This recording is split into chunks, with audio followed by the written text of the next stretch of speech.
नमस्कार दोस्तों, टेस्टो वर्ष पर आप सभी का स्वागत है। आज मैं आप लोगों के लिए बीपीएससी एईडीओ का हिंदी का पेपर लेके आया हूँ। यह सिर्फ बीपीएससी एईडीओ तक ही सीमित नहीं है। इसका प्रयोग आप बीपीएससी के अदर एग्ज़ाम तथा यूपीएससी, यूपीपीसीएस तथा यूपीएसआई के एग्ज़ाम में भी कर सकते हैं। तो चलिए शुरू करते हैं। पहला क्वेश्चन है, जगदीश शब्द का सही संधि होगी। जगदीश शब्द की सही संधि क्या होगी? जगत प्लस ईश, तो इसमें प्रत्यय लगा हुआ है तो ऑप्शन बी सही हो जाएगा। आगे बढ़ते हैं। रीति प्लस अनुसार से अनुसार से संधि के बाद शब्द बनेगा। क्या बनेगा? रीत्य अनुसार। कहीं ऑप्शन में है, नहीं दिख रहा है रीत्य अनुसार। रीत्यानुसार है लेकिन रीत्य अनुसार नहीं है। ऑप्शन ई सही हो जाएगा। आगे, यदि ए ओ औ के बाद कोई भिन्न स्वर आता है तो इनके स्थान पर क्रमशः अय, आय, अव, आव हो जाता है। यह संधि कौन सी है? दीर्घ संधि, गुण संधि, वृद्धि संधि। इसमें से कोई भी ऑप्शन सही नहीं है। सही उत्तर होगा अयादि संधि, ऑप्शन ई नंबर। अगला क्वेश्चन, जो हर समय दूसरों की बुराइयां खोजता हो उसे कहते हैं, उसे छिंद्रान्वेषी कहते हैं।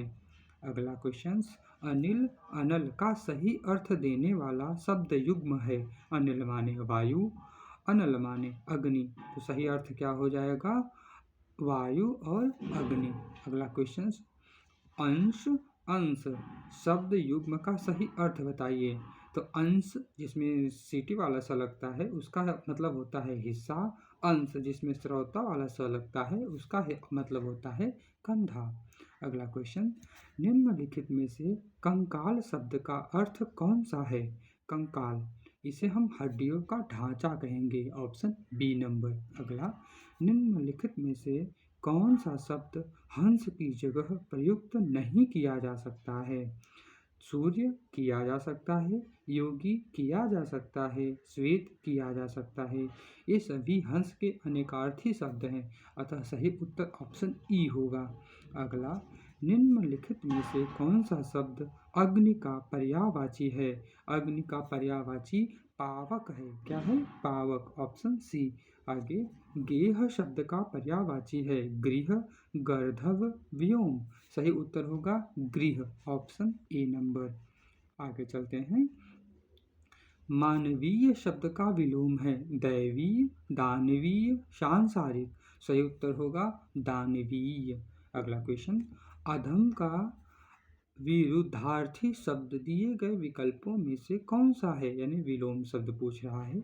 नेक, उत्तम, बुरा। सही उत्तर होगा उत्तम, ऑप्शन बी नंबर। साहचर्य का विलोम शब्द है। साहचर्य का होता है आपका अलगाव। क्या होता है? अलगाव। इसमें कोई भी ऑप्शन सही नहीं है। आगे बढ़ते हैं। प्रामाणिक शब्द के मूल शब्द और प्रत्यय का सही अलगाव क्या होगा? प्रमाण प्लस इक, यानी कि ऑप्शन बी नंबर। आगे, निर्गुण शब्द में उपसर्ग है, उपसर्ग निर है, इसमें क्या है? निर, ऑप्शन सी नंबर। अगला, निम्नलिखित में से किस शब्द में अ उपसर्ग है? सही विकल्प बताइए। अनेक में नहीं, अमर में हाँ, अमर में अ उपसर्ग है, ऑप्शन बी नंबर। तिलक किस प्रकार का शब्द है? तिलक तत्सम शब्द है। कैसा शब्द है? तत्सम। आगे चलते हैं। निम्नलिखित शब्दों में से एक शब्द विदेशी भाषा का है।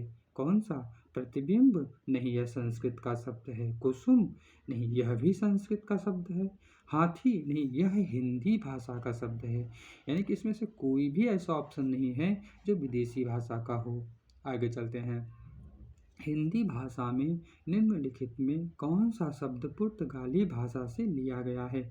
आलू, अंग्रेजी, कैंची। सही उत्तर होगा आलू। अगला क्वेश्चन, कौन सा शब्द भिन्न अर्थ और प्रकृति का है? चिरंतन, अधुनातन, सनातन। सही उत्तर होगा अधुनातन। क्यों? क्योंकि अधुनातन का मतलब होता है नया, जबकि चिरंतन और सनातन का मतलब पुराना होता है। अगला क्वेश्चन, राजा सेवक को कंबल देता है। वाक्य में रेखांकित पद में कौन सा कारक है? राजा क्या कर रहा है? सेवक को क्या दे रहा है? कंबल। तो यहाँ पे राजा क्या कर रहा है? प्रदान कर रहा है। तो यहाँ पे कौन सा कारक होगा? संप्रदान कारक, ऑप्शन ए। आगे कारक के भेद हैं। कारक के कुल 8 भेद होते हैं। इसमें 8 ऑप्शन है ही नहीं, इसलिए इसका उत्तर होगा ई। 8 कारक कौन कौन से हैं? कर्ता, कर्म, कारण, संप्रदान, अपादान, संबंध, अधिकरण, संबोधन। आगे चलते हैं। वह स्त्री जो छिपकर अपनी प्रिय से मिलने जाती है उसे क्या कहते हैं? उसे अभिसारिका कहते हैं। क्या कहते हैं? अभिसारिका। ऑप्शन नंबर सी सही होगा। क्या कोई ऐसा है जो यह कार्य करता है? कमेंट में बताइएगा। अगला क्वेश्चन, राम आम खाता है में वाच्य का कौन सा रूप होगा? क्या यह कर्मवाच्य है, या भाववाच्य, या फिर उभयवाच्य? इसमें से कोई भी ऐसा नहीं है जो इस प्रश्न का उत्तर दे। इसका सही उत्तर होगा कृत्यवाच्य। इसमें है ही नहीं, इसलिए ऑप्शन ई नंबर सही होगा। निम्नलिखित प्रश्न में 4 विकल्पों में से दिए गए वाक्य का सही काल वाला विकल्प पहचानिए। क्वेश्चन है, यदि मैं समय पर स्टेशन पहुंचता तो मेरी गाड़ी न छूटती। सही उत्तर क्या होगा? संदिग्ध भूतकाल, बिल्कुल भी नहीं। दूसरा, हेतु मद भूतकाल, बिल्कुल। ऑप्शन नंबर बी सही होगा। आगे चलते हैं। निम्नलिखित विकल्पों में से कौन सा वचन का जोड़ा सही नहीं है? सोना, सोना, धेनु, धेनुए, छात्र, छात्रगण। यहाँ पे सबके सभी सही हैं, इसलिए ऐसा कोई भी विकल्प नहीं है जो गलत हो। आपका क्वेश्चन होना चाहिए ए में कि सोना सोना दोनों एक ही हैं तो सही कैसे हैं? क्योंकि सोना जो है वह द्रव्यवाचक है। क्या है? द्रव्यवाचक संज्ञा है, और द्रव्यवाचक संज्ञाएं हमेशा एक वचन होती हैं। आगे बढ़ते हैं। 57 नंबर, इनमें से कौन पुल्लिंग नहीं है? यानी कि ऐसा कौन सा है जो स्त्री है? क्या बचपन? नहीं, बचपन पुल्लिंग है। क्या समुद्र? नहीं, समुद्र भी पुल्लिंग है। तो सही उत्तर होगा वायु। वायु क्या है? वायु स्त्रीलिंग है। वह 1 सप्ताह बाद आया। इस वाक्य में कौन सा शब्द क्रिया विशेषण है? किसकी बात कर रहा है? क्रिया विशेषण की। तो किस पे जोर दिया जा रहा है? बाद पे। कहाँ? बाद पे। तो सही उत्तर क्या होगा? सी, बाद पे। अगला, वे शब्द जिन पर लिंग, वचन, पुरुष और काल का प्रभाव नहीं पड़ता उन्हें क्या कहते हैं? उन्हें अव्यय कहते हैं। क्या कहते हैं? अव्यय कहते हैं। अगला शब्द, जागना मूल रूप क्रिया का प्रथम प्रेरणार्थक रूप क्या होगा? देखिए, प्रेरणार्थक शब्द 2 प्रकार के होते हैं, प्रथम और द्वितीय। अगर हम प्रथम की बात करें तो इसका सही उत्तर हो जाएगा जगाना। अगर हम द्वितीय की बात करते तो सही उत्तर हो जाता जगवाना। इसलिए यहाँ पे सही उत्तर क्या होगा? जगाना। आगे चलते हैं। किसी कार्य को करने या होने का बोध कराने वाले शब्द कहलाते हैं। क्या कहलाते हैं? वो क्रिया कहलाते हैं। क्या कहलाते हैं? क्रिया कहलाते हैं। आगे चलते हैं। दृश्य बहुत ही मनोरम था। वाक्य के रेखांकित शब्द का विशेषण भेद क्या है? मनोरम, ये उसके गुण को बता रहा है, इसलिए सही उत्तर क्या हो जाएगा? गुणवाचक विशेषण। 63 नंबर क्या होगा? कांठ का विशेषण होगा कंठ का विशेषण होगा। कंठ का विशेषण कांठ होता है, यहाँ पे कहीं है ही नहीं, तो ऑप्शन ई नंबर सही हो जाएगा। आगे बढ़ते हैं।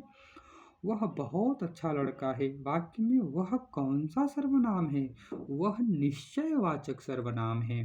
कैसा? निश्चयवाचक सर्वनाम है। ऑप्शन बी सही हो जाएगा। अगला, निम्नलिखित में कौन सा सर्वनाम पद है? चिन्हित कीजिए। राधा सर्वनाम है? नहीं। क्या सुंदर? बिल्कुल नहीं। तो सही उत्तर क्या हो जाएगा? वह जो है सर्वनाम है। Option B. आगे चलते हैं। हथियार में कौन सी संज्ञा है? अब हथियार की जाति पूछी जा रही है, तो यहाँ क्या हो जाएगा? जातिवाचक, यानी कि सी नंबर। आगे, निम्नलिखित वाक्य में संज्ञा के रूप में क्या प्रयोग किया गया है? वह इनमें से एक को जानता है। किसको जानता है? एक को। तो एक ऑप्शन में है? कहीं नहीं है, तो ऑप्शन ई सही हो जाएगा। आगे बढ़ते हैं। निम्नलिखित शब्दों में कौन सा शुद्ध शब्द है? शुद्ध शब्द कौन सा है? ऑप्शन नंबर बी, कवियत्री। आगे बढ़ते हैं। निम्नलिखित में कौन सा शब्द शुद्ध है? अंगना, चांद, आँख, देखिए चाँद में भी चंद्रबिंदी लगेगा, आँख में भी चंद्रबिंदी लगेगा, लेकिन अंगना में चंद्रबिंदी नहीं लगेगा। तो सही उत्तर क्या हो जाएगा? अंगना। आगे चलते हैं। माता पिता दोनों प्रसन्न थे, इस वाक्य में माता पिता के मध्य कौन सा विराम चिन्ह लगेगा? सही उत्तर होगा योजक चिन्ह। कौन सा चिन्ह? योजक चिन्ह। Option C. आगे चलते हैं। निम्नलिखित में कौन सा अल्प विराम चिन्ह है? अरे वही कामा वाला, ऑप्शन सी सही हो जाएगा। आगे बढ़ते हैं। निम्न में कौन सा शब्द प्रत्यय और उच्चारण के आधार पर व्यंजन का वर्गीकरण नहीं है? सही उत्तर हो जाएगा ऑप्शन ए उत्क्षिप्त। क्या? उत्क्षिप्त। आगे बढ़ते हैं। हिंदी भाषा की कुल वर्ण लिपियां कितनी हैं? 52। Option C number. आगे निम्नलिखित में से कंठ ध्वनियाँ कौन सी हैं? क, ख, ग, घ, ये सभी कंठ से आ रही हैं, इससे सही उत्तर सी हो जाएगा। आगे बढ़ते हैं। हिंदी की पहली सावक यानी कि बोलती फिल्म आलम आरा किस वर्ष में रिलीज हुई थी? सही उत्तर होगा वर्ष 1931 में, ऑप्शन सी नंबर। अगला, भूले बिसरे चित्रोपन्यास के लेखक कौन हैं? सही उत्तर होगा भगवती चरण वर्मा, ऑप्शन बी नंबर। आगे चलते हैं। अंधा युग किसकी रचना है? ऑप्शन बी नंबर सही होगा धर्मवीर भारती की। अगला, मैया मैं नहीं माखन खायो पंक्ति किसने लिखी है? इसे लिखा है सूरदास ने। किसने लिखा है? सूरदास ने। आगे चलते हैं। बसहि पक्षी बोलहि बहु भाका करहि हुलास देख के शाखा। प्रस्तुत पंक्ति के रचयिता कौन है? इसके रचयिता हैं जायसी, ऑप्शन सी नंबर। अगला, पृथ्वीराज रासो किस काल की रचना है? यह आदि काल की रचना है। किस काल की?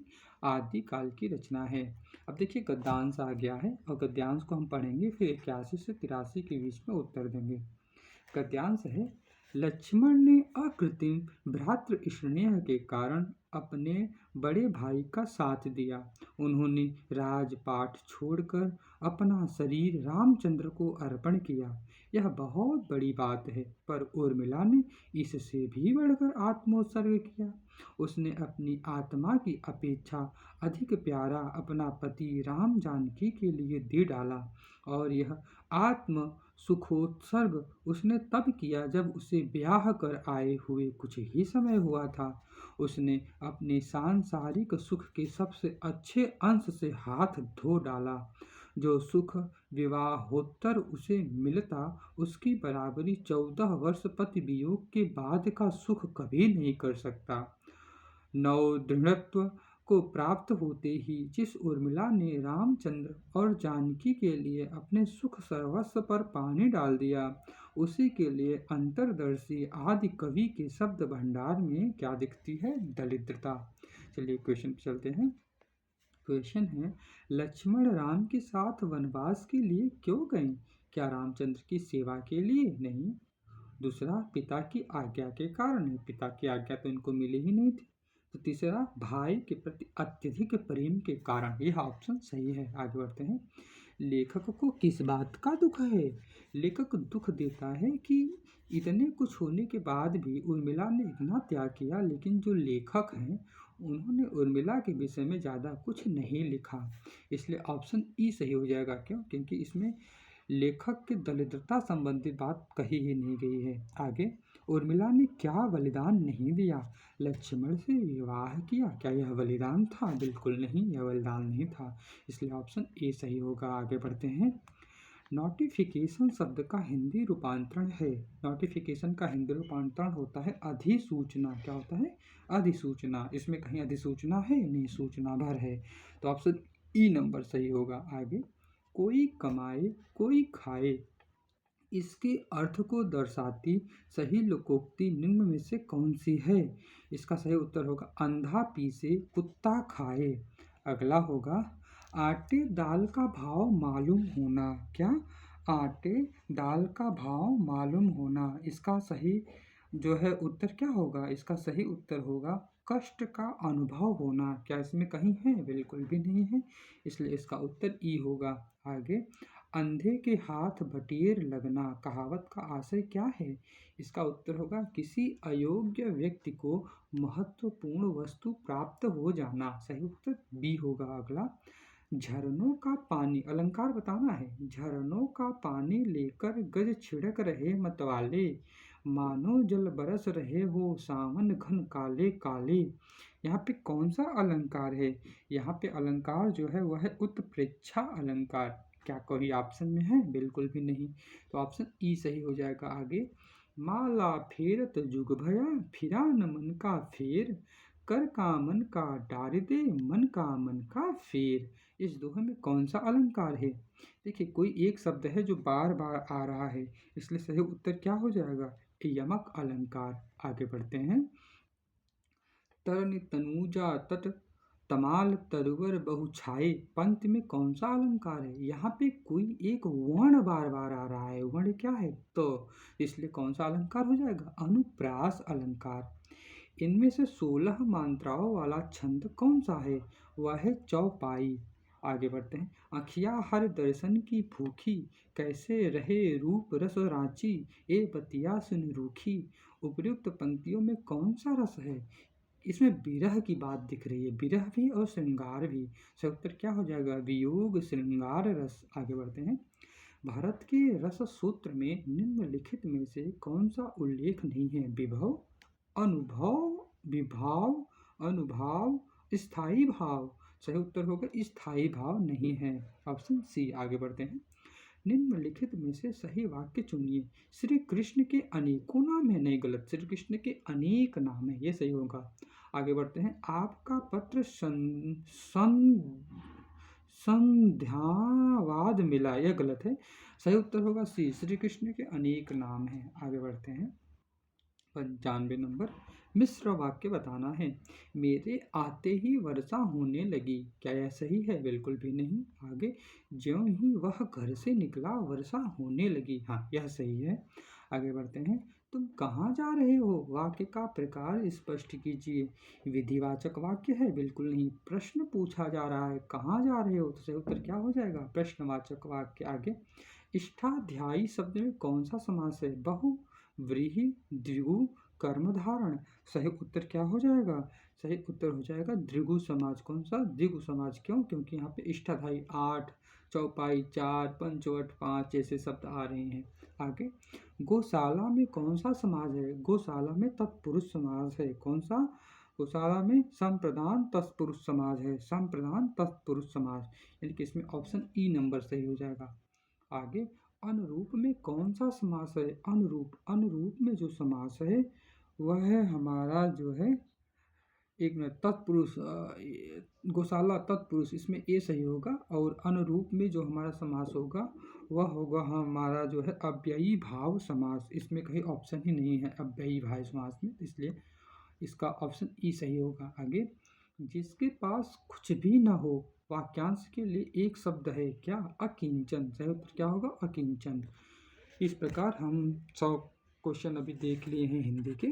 आगे से हम हिंदी के और भी सेट लेकर आएंगे। अगर आपको प्रयास अच्छा लगा हो तो दोस्तों और रिश्तेदारों के साथ शेयर करिए। कमेंट में आपके कितने क्वेश्चन सही हुए ये लिखकर अवश्य बताइए। बहुत बहुत धन्यवाद।